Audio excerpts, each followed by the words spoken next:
மங்களம் கோசலேந்திராய மகனீய குணாப்தயே சக்கரவர்த்தி தனூஜாய சார்வபௌமாய மங்களம். கல்யாணராமனுக்கு மங்களம், கோதண்டராமனுக்கு மங்களம். மங்களமான நன்னாள் கார்த்திகை பண்டிகையை நாம் கொண்டாடி கொண்டிருக்கும் வேளை. தீபாவளி கொண்டாடினோம். விளக்குகளின் வரிசை, தீபத்தின் ஆவளி. அதே இப்போது கார்த்திகை பண்டிகை. பௌர்ணமி நன்னாள், நிறைந்த நிலவு. ராமனுக்கு 2 அடையாளங்களும் உண்டு. பிறப்பால் சூரிய குலத்திலே பிறந்தவன். அவனுடைய முக ஒளியால் ராமச்சந்திரன் சந்திரனைப் போன்ற குளிர்ந்த முகமுடையவன். ஒரு புறத்தில் தேஜஸ், ஒளி, வீரம், பராக்கிரமம் ஆகியவற்றில் சூரியனுடைய ஒளி போன்றவன். மற்றொரு புறத்தில் நேர்மை, அருள், கனிவு, அன்பு ஆகியவற்றில் சந்திரனுடைய குளிர்ந்த ஒளி போன்றவன். ஆகையால் தான் சூரிய குலோத்பவன் என்றும் கூறுகிறோம், ராமச்சந்திரன் என்றும் கூறுகிறோம். இதோ பௌர்ணமி நிலவு நன்னாள், கார்த்திகை பண்டிகை நன்னாள். வரிசையாக அகல் விளக்கு ஏற்றுகிறோம். ராமனையும் சீதையும் சேர்த்து தொழுது கொள்ளுகிறோம். இன்று நாம் சீதாராமர்களை தொழுவதற்காக சென்னை மேற்கு தாம்பரத்தில் புகைவண்டி நிலையத்துக்கு எதிரே ஜிஎஸ்டி சாலையில் அமைந்துள்ள கோதண்டராமர் திருக்கோயிலை அடைகிறோம். இன்று பெருமானை சேவித்துக் கொள்ளுவோம். நின்ன திருக்கோலத்தில் வெகு அழகாக ராமன், சீதை, லக்ஷ்மணன், ஹனுமான் ஆகியவர்கள் தரிசனம் கொடுக்கிறார்கள். ராமனும் சீதையும் லக்ஷ்மணனும் காட்டுக்கு ஏகிய போது அது பிரணவமே கால் கொண்டு நடந்தாப்போலே இருந்ததாம். பரதனோடு தம்பி சத்துருக்கனனும், பரதனும் தம்பி சத்துருக்கனனும், இலக்குவனோடு மைதிலியும் என்று திருமங்கியாழ்வாருடைய பாடல். பரதனும் சத்ருகனும் நாட்டிலே நின்றார்கள். இலக்குவனும் சீதையும் காட்டிலே பின்தொடர்ந்து வந்தார்கள். இவர்கள் அனைவரோடும் பல திருத்தலங்களில் ராமன் உள்ளார். இவ்விடத்தில் ஓர் புறத்தில் சீதை, மற்றொரு புறத்தில் லக்ஷ்மணன். கையிலே கோதண்டம் என்னும் வில்லை ஏந்தி கொண்டிருக்கிறார். கல்யாண திருக்கோலத்தில் இருக்கிறபடியால் கல்யாணராமன், வில்லேந்தி கொண்டிருக்கிறபடியால் கோதண்டராமன். இப்படித்தான் ராமனுக்கு எத்தனை திருநாமங்கள்! அது கோதண்டராமனோ, பட்டாபிராமனோ, பட்டாபிஷேக ராமனோ, கல்யாணராமனோ, எந்த ராமனோ, ராமன் திருநாமத்துக்கே ஏற்றம். ஸ்ரீராம ராம ராமேதிங்கிற ஸ்லோகத்தில் ராமநாமம் 1000 திருநாமங்களுக்கு சமம் என்றுதான் பரமசிவன் பார்வதி தேவிக்கு உபதேசிக்கிறார். இன்று நாம் கல்யாணராமரை சேவித்துக் கொள்ளும் பாக்கியத்தை பெற்றோம். இத்திருக்கோயில் சிறு திருக்கோயில். அருகில் இருக்கும் அனைவரும் இங்கு வந்து சீதையும் ராமனையும் தரிசித்து அவர்கள் அருளை அவசியம் பெற வேண்டும் என்று கேட்டுக்கொள்கிறேன். இத்திருக்கோயிலில் இருந்து கொண்டே நாம் ஒரு முக்கியமான விசாரத்தை பார்த்து வருகிறோம். தெய்வம் பிரபலமானதென்றால் அனைத்தையும் அதுதான் தூண்டிவிடுமா என்றால் செய்யாது. அது எப்படி செய்யுமெனில், முடிவெடுக்கக்கூடிய திறமையை, சக்தியை, உரிமையை ஒவ்வொரு ஜீவனத்துக்கும் கொடுக்கிறார். அந்த ஜீவாத்மா அந்த விஷயத்தில் அவருக்கு ஆட்பட்டவன்தான். அவர்தான் அனைவருக்கும் பொதுவான காரணமாக உள்ளார். அதற்கு பின் அந்தந்த ஜீவனின் கர்மத்தின்படிதான் அவனவன் நடக்கிறான். இப்போது ராமன் கீழுலகத்துக்கு வந்து செல்கிறாரே, இது ராமன் கர்மமானு கேட்டால் அல்ல, ராமனின் விருப்பம். சற்றே தாங்கள் ஊர்ந்து நோக்க வேண்டும். நாம் காட்டுக்கு செல்லுகிறோம் என்னால் அது கர்மத்தின் வழி செல்லுகிறோம். சம்சாரத்தில் பிறவி எடுத்திருக்கிறோம். இந்த பிறந்த விடத்தில் நன்மை தீமைகள் மாறி மாறி வரத்தான் செய்யும். அதற்காக காட்டுக்கும் போகலாம், நாட்டிலும் இருக்கலாம். வேலை கிடைக்கலாம், வேலை பறிபோகலாம், ஏதும் இருக்கலாம். ஆனால் ராமனை பொறுத்தவரை அவன் இச்சைப்படி, அவன் விருப்பப்பட்டபடி தான் நடக்கப் போகிறான். அப்ப ராமனா காட்டுக்கு போக வேண்டும் என்று விருப்பப்படுவார்னால் யோசித்து பார்ப்போம். ராமன் எந்த விருப்பத்தோடு பூலோகத்துக்கு வந்தார்? தர்மத்தை நிலைநாட்டி கொடுக்க வேண்டும் என்பது விருப்பம். அதுதானே அவருடைய முக்கியமான பணி. லோகத்தில் தர்மத்தை நிலைநிறுத்த வேண்டும், தீயவர்களை அழிக்க வேண்டும், நல்லார்களை காக்க வேண்டும். அதற்காக காட்டுக்குத்தான் போக வேண்டுமானால் சென்றுதான் தீர வேண்டும். அதுதான் ராமனின் விருப்பம். ஆகவே தெய்வம் பிரபலமானதென்று எதை கூறுகிறார்? தானேதான் தெய்வம். காட்டுக்கு சென்று அரக்கர்களை அழித்து ரிஷிகளை காக்க வேண்டும் என்று தெய்வமாக நான் முடிவெடுத்திருக்கிறேன். தெய்வம் பிரபலமானது. தாயே, நீ அதை எதிர்த்தா முடிவை மாற்றிவிடப் போகிறாய் என்று கேட்பதாக கொள்ள வேண்டும். ஆனால் அப்படி வெளியே சொல்ல மாட்டான் ராமன்.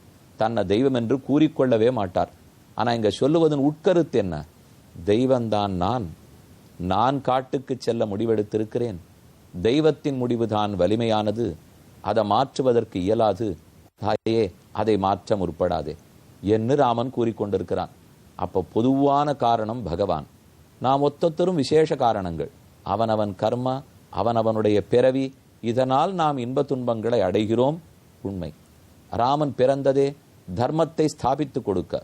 தற்போது ராமன் காட்டுக்கு போகாமல் தந்தை சொல்மிக்க மந்திரமில்லை ஒரு புறம் இருக்கட்டும், தாய் சொல்மிக்க மந்திரமில்லை. இப்போது தாயின் நமக்கு முக்கியமானவள் தானே. அவள் சொல்படி நாட்டில் இருப்போம்னு சொன்னால் தந்தை சொல்படிக்கோ தாய் சொல்படிக்கோ நடப்பதெல்லாம் உண்மைதான். ஆனால் இது அனைத்தையும் காட்டிலும் ராமன் கீழே பிறந்த பயனல்லவோ முக்கியம். அது ராவணனை முடிப்பதற்காக. அதற்குத்தான் காட்டுக்கேக வேண்டுமானால் ராமன் செல்லத்தானே போகிறான். அதையும் புரிந்து கொள்ள வேண்டும். மற்றொரு கேள்வி பிறக்கலாம். பகவானுடைய சங்கல்பப்படிதானே எல்லாம் நடக்கிறது. அப்போது நான் ஏன் நல்ல காரியங்களில் ஈடுபட வேண்டும்? தர்மம் செய்ய வேண்டுமா? புண்ணிய காரியங்கள் செய்ய வேண்டுமா? புண்ணிய க்ஷேத்திரங்களுக்கு செல்ல வேண்டுமா? எதுவும் தேவையில்லையே. தர்ம காரியத்தில் எல்லாம் பெருமானே தூண்டிக் கொள்ளட்டும். அவர் தானே தர்மத்தை நிலைநிறுத்தப் போகிறார். அவரே செய்யட்டும். என்னை ஏன் தர்ம காரியங்கள் செய்ய சொல்கிறீர்கள் என்று கேள்வி பிறக்கலாம். நாம் வாழ்வது எந்த பயனுக்காக? நாம் வாழ்வது முக்தி அடைவதற்காக. இவ்வுலகில் சாந்தி இருக்க வேணும் என்பதற்காக. இதற்கு ஒரே வழி இறைவனுடைய திருமுகம் மலர அவருடைய திருவுள்ளம் ஏற்றுக்கொள்ளும்படிக்கு நாம் நற்செயல்களில் ஈடுபடுவது. நாம் நல்ல காரியத்தை பண்ணால் என்னன்னு கூறுகிறோம்? ஒன்று, பகவத் கைங்கரியம், பெருமானுக்கு தொண்டாக இந்தந்த பணியை செய்கிறேன். அது அமாவாசை தர்ப்பணமோ, தந்தைக்கு ஸ்ராத்தமோ, கங்கையில் நீராடுதலோ, தானம் கொடுத்தலோ, ஏதும் எதற்காக நாம் கைங்கரியமாக செய்கிறோம்? பெருமானுடைய பிரீதிக்காக செய்கிறோம். அப்ப நாம் நல்லது செய்வதெல்லாம் பகவானுடைய பிரீதி, அவர் திருமுக மண்டலம் மலருவதற்காக. அது மலர்ந்தால் நம் வாழ்க்கையில் சாந்தியும் முக்தியும் கிட்ட போகிறது. அப்ப அது மலரும்படிக்கு நாம் செயல்களில் ஈடுபட வேண்டும். பெருமான் தான் தர்மத்தை நிலைநாட்ட பிறந்திருக்கிறாரே, அவரே நாட்டிக் கொள்ளட்டுமே. இதில் குறுக்க நான் எதற்குன்னு கேட்டால், அப்ப பெருமான் சந்தோஷப்படும் செயல்களை ஒரு தொண்டன் செய்ய வேண்டுமே. அதற்குத்தான் நாம் தொண்டுகளில் ஈடுபடுகிறோம். இந்த தொண்டு செய்து வேற எதையும் நாம் சாதிக்கப் போவதில்லை. ஹனுமான் தான் உயிரை பணயம் வைத்தார். அவர் சிறந்த சிரஞ்சீவி, ஒன்றும் ஆகப் போவதில்லை. இருந்தாலும் ஹனுமான் இவ்வளவு ராமனுக்காக உழைத்தார் என்றால் எதற்கு? அவர் பயன் தேடி அல்ல. அவரை பொறுத்தவரை ஒரே பயன், ராமம் முகம் மலர்ந்திருக்க வேண்டும், அது சிரிக்க வேண்டும். அதற்காகத்தான் இத்தனை பாடும். நம் தலைவனான பெருமான், அந்த முதல்வனுக்கு நாம் என்னென்ன செய்வோமோ அது அவருக்கு பெருமை சேர்க்கட்டும். அந்த தொண்டுகளால் அவர் ஆனந்தப்பட வேண்டும். அப்ப ஓரொரு தொண்டனும் தொண்டில் ஈடுபடுவதே பெருமானுடைய ஆனந்தத்துக்காக. அதை நாம் இழந்துவிடக் கூடாது. பகவான் தர்மத்தை நிலைநிறுத்துவார். ராமனுக்குத்தான் சண்டை போட தெரியுமே. அவர் ஓர் வில்லை வளைத்து அம்பு விட்டால் ராவணனை முடித்து விடலாமே. சுக்ரீவனோ, ஜாம்பவானோ, அங்கதனோ, ஆஞ்சநேயரோ எதற்கு? அப்ப இவர்களெல்லாம் கூடி ராமனிடத்தில் விண்ணப்பம் வைக்கலாம். ராமா, நீதான் தர்மத்தை நிலைநாட்ட பிறந்திருக்கிறாய். உன் தாய் எவ்வளவு சொன்னாலும் கேட்காமல் காட்டுக்கு வந்தாய். அதிலேயே ராவணனை முடிப்பதில் நீ உறுதியாக இருக்கிறாய்ங்கிறது தெரிந்து போயிற்று. ஆகவே நாங்கள் உதவினாலும் உதவாவிட்டாலும் நீ ராவணனை ஜெயிக்கான் போகிறாய். நீயே போய்கொள். என்னை எதற்காக கூப்பிடுகிறாய்? சீதை இருக்கிறாள்ங்கிறது தெரியாதா? எப்படி ராமனின் பெயர் பொறிக்கப்பட்ட மோதிரத்தின் வலிமையால் தான் ஆஞ்சநேயர் கடலை தாண்டினார், சீதையை கண்டுபிடித்தார். உண்மைதானே? அப்ப ராமனே மோதிரத்தை அனுப்பி வைத்திருக்கலாமே. இதில் குறுக்க ஆஞ்சநேயர் எதற்கு? இப்படி நாம் ஒவ்வொருத்தரும் கேட்க தொடங்கினால் ராமனுக்கு ஒரு குறையும் இல்லை. ராவணவதமும் நிகழ்ந்திருக்கும், சீதையும் கண்டுபிடித்திருப்பான், திரும்ப முடிசூட்டி கொண்டிருப்பான். ஆனால் இதற்கிடையில் இழக்கப் போவது ஆறு தெரியுமோ? ராமனுக்கு தொண்டு செய்து முக்தி பெறக்கூடிய பாக்கியத்தை குரங்குகள் இழந்திருப்பார்கள். ஆகவே அவனுக்கு எந்த குறையும் இல்லை. நாம் ஒரு தொண்டு செய்யாமல் விட்டால் காரியத்தை பெருமான் நடத்தி கொண்டு விடுவார், அது நிற்காது. ஆனால் தொண்டை நாம் இழந்து விடுவோம். அதனாலே யார் லூசருங்கிறத நாம தான் சரியா புரிஞ்சுக்கணும். பகவானே எல்லாத்தையும் பண்ணி கொள்ளுவார், எனக்கு என்ன? என்று பல பேர் பேச பார்க்கலாம். ஒன்றுமில்லை, நமக்கு தொண்டனான தன்மையே பறிவிடும். அப்ப அவர் முகம் மலராது. மலராவிடில் எனக்கெங்க முக்தி கிடைக்கிறது? ஆகவேதான் நாம் செயல்பட வேண்டி இருக்கிறது. இல்லையெனில் ராமனேதான் செய்கிறான், செய்விக்கிறான், அப்ப அவரே செய்து கொள்ளட்டும், பேசலாம். அது வாதாடுவதற்கேற்றதாக இருக்குமே தவிர உண்மையானதாக இருக்காது. பெருமான் நம்மை புண்ணிய செயல்கள் ஈடுபடுத்துகிறான், செய்ய தூண்டுகிறான். ஆனால் அந்த புண்ணியத்தால் தான் முக்தி அடையப் போகிறேங்கிறது இல்லை. அந்த புண்ணிய செயலை செய்வதை பார்த்தவன், ஓ நம் குழந்தை நாம் கொடுத்த உடலை கொண்டு செல்வத்தை கொண்டு நம் ஆணைக்குட்பட்டு நல்ல செயல்களில் ஈடுபட்டிருக்கிறான், திருப்தி அடைகிறான் பெருமான். பெருமானுடைய மனம் திருப்தி அடையுமானால் பின் எதுதான் நமக்கு கிட்டாது. ஆகவே இந்த உண்மையான பெர்ஸ்பெக்டிவ்னு ஆங்கிலத்தில் சொல்றார்களே, அதை போல் நாம் புரிந்து கொள்ள வேண்டும். தெய்வமே செய்யும், ஆனால் நமக்கு பிரீத்தி கிட்டாமல் போகும், தொண்டு கிட்டாமலே போகும் என்பதையும் புரிந்து கொள்ள வேண்டும். கடைசியாக பகவானுக்கு நாம் தொண்டு புரிந்தால்தான் நம் கர்மங்கள் தொலையும். எப்படி கர்மம் தொலைக்க? நம்மால் நம் கர்மத்தை தொலைத்துக் கொள்ள முடியாது. அவரே அனைத்தையும் செய்துவிட்டால் அப்ப நம் கர்மங்கள் ஜாக்கிரதையாக நம்மிடையே இருக்கும். எப்படி தொலைக்க? இது தொலைப்பதற்கு பெருமானத்தான் வேண்ட வேண்டி இருக்கிறது. பெருமானே சரணம், என் கர்மத்தை தொலைப்பாய்னு கேட்கிறோம். பெருமானும் தொலைக்கிறேன் என்று உறுதி கொடுத்து விட்டார். பின் மிச்ச நாள் என்ன செய்ய போகிறோம்? அவர் பொறுப்பை ஏற்றுக்கொண்டாயிடுத்து. மேற்கொண்டு நாம் என்ன செய்ய? யாரோத்தர் என் பொறுப்பை ஏற்றுக்கொண்டு, குடும்பத்தை பத்தி கவலைப்படாதே, என்ன படிப்பு செலவோ நான் பார்த்துக் கொள்கிறேன், சாப்பிட்டுக்கு நான் கொடுத்துடுறேன், நீ உங்கேயும் வேலைக்கெல்லாம் போக வேண்டாம், நீ பாட்டுக்கு என்ன பண்ண இப்படியே இருக்கிறதா? வெறுமை இருக்க முடியாது. என்னால் தினப்படி லட்சந்தர ராமநாமத்தை சொல்லி கொண்டிரு. அதனால் லோகத்துக்கு நல்லது, உனக்கு நல்லது, உன் குடும்பத்தை நான் பார்த்துக்கிறேன். இன்னொருத்தர் சொல்லிட்டால் இப்ப நம்ம ராமநாமத்தை தான் சொல்லிட்டு இருக்க போறோம். எதற்கு மாற்று கருத்து உண்டோ? இல்லை இல்லை இல்லை, நீர் கொடுக்கா இருந்தாலும் நான் தான் வேலைக்கு போறேன்னு சொன்னால் செய்யலாம். ஆனா ராமனுக்கு திருப்தி ஏற்படாது. இது நாமே கொஞ்சம் கேட்டு பார்ப்போம். ஒருவேளை நம்ம குடும்ப பொறுப்பு, நம்ம பொறுப்பு, நமக்கு தேவையான பணம், அஃப்ளூயன்ட்டை பற்றி நான் பேச வரல, நெசசிட்டியை பற்றி பேச வந்தேன். அடிப்படையில் நமக்கு என்ன தேவையோ அதை ஒருத்தர் ஏற்றுக்கொள்ளுகிறேன்னு சொல்லிவிட்டால் அப்போ முழுவதும் நம்மை இறைப்பணியில் அர்ப்பணித்துக் கொள்ள தயாரா? நம்மில் எத்தனை பேர் தயாராக இருப்போம்? ஒருத்தர் ஒரு வேலைக்கு போகிறோம், 10,000 10 லட்சம் வரைக்கும் மாதம் சம்பளம் இருக்குது. இது முதல்ல தேவையாங்கிறதே கேள்விக்குறி தான். ஏன்னா இப்போ அத்தனை சம்பளத்தை வச்சுலாம் ஒன்றும் பண்ண போகிறது இல்லை. தேவை என்னாலும் அந்த 2 வேளை சாப்பாடு தான் உள்ளே போகும். 4வது வேளை சாப்பிட்டோம்னா உடம்புக்கு தான் சரியில்லாத போகும். இதுதான் நமக்கு அனைவருக்கும் அறிந்த உண்மை.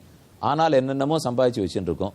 வாஸ்தவம் இதெல்லாம் வேண்டாம், நீ விட்டுடு, உனக்கு தேவையானதை நான் தரேன், எல்லாம் நன்னா வாழ்ந்துக்கோ, வீடு தந்துடுறேன், ஆரோக்கியத்துக்கு கொடுத்துட்றேன், படிப்பு கொடுத்துட்றேன், ஆனால் முழுவதும் இறைப்பணியில் அர்ப்பணித்துக் கொள்வாயான்னா அது எப்படி சுவாமி? அது நம்ப முடியுமா அப்படின்னு தோன்றது.